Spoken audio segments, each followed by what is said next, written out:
Baghdad ছিল আমাদের প্রাণকেন্দ্র, ইলমের প্রাণকেন্দ্র।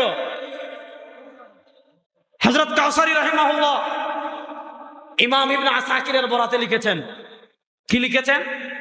ওই সময় ইরাকে যত সাহাবী থাকতেন, মক্কা মদিনা এত সাহাবী থাকতেন না, কারণ রাজধানী তো দিমাশকে, রাজধানী তো কুফায়, যার কারণে সব ওখানে থাকতেন রাজধানীতে।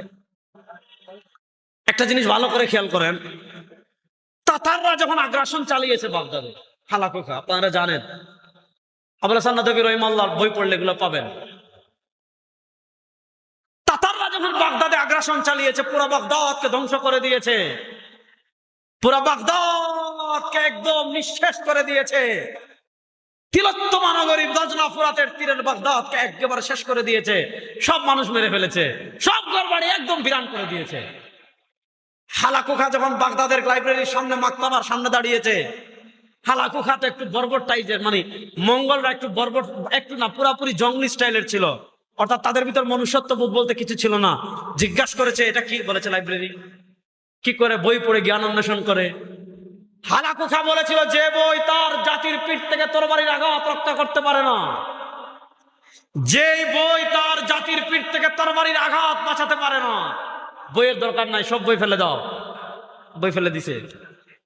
শেখ সাদি রাহিমাহুল্লাহ তাতাররা বাগদাদ ধ্বংস করার পর বাগদাদ গিয়েছিলেন।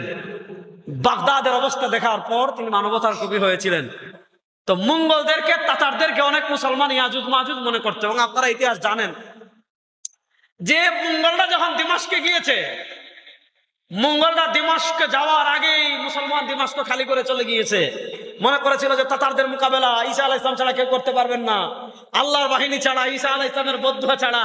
তারা মনে করেছিল না তো ইয়াজুজ মাজুজ, এদেরকে ঈসার বদদুয়া ছাড়া কেউ থামাতে পারবে না। দিমাশক আগে খালি করে চলে গিয়েছে, বাগদাদরা দিমাশক আগ্রাসন চালিয়েছে। তো দেখেন, এই যে মঙ্গলদের টর্নেডো ইসলামী সাম্রাজ্যে এসেছিল, মঙ্গলদের টর্নেডো ইসলামী সমাজে এসেছিল, কিন্তু দেখেন মুসলমানরা বুক টান করে তাতারদের ফিতনা রুখে দিয়েছে। ক্রুসেডারদের ভয়াবহ আগ্রাসন এসেছিল, মুসলমানরা বুক টান করে দাঁড়িয়ে গিয়েছে। মুসলমানরা আপনি দেখেন তাতারদেরকে আইনে জালালতে নেস্তনাবুদ করে দিয়েছে। ক্রুসেডারদের দীর্ঘ যুদ্ধে মুসলমান পরাজিত করেছে। সাইয়্যিদ আবুল হাসান নদভী রাহিমাহুল্লাহ বলেছেন, শুনেন, তরবারির যুদ্ধ আপনি 1400 বছর বাদ দেন, আপনি এই শতাব্দীতে তরবারির যুদ্ধ দেখেন, এই শতাব্দীতে অস্ত্রের যুদ্ধ দেখেন, এই শতাব্দীতে অস্ত্রের যুদ্ধ দেখেন। পৃথিবীর কোন রাষ্ট্রে তারা মুসলমানদেরকে নিরঙ্কুশ পরাজিত করতে পারে নাই, উল্টো বিভিন্ন রাষ্ট্রে তারা পরাজিত হয়েছে। তারা আফগানিস্তানে পরাজিত হয়েছে, তারা সিরিয়া পরাজিত হওয়ার দ্বার প্রান্তে, ফিলিস্তিনেও তারা পরাজিত হবেই হবে ইনশাআল্লাহ।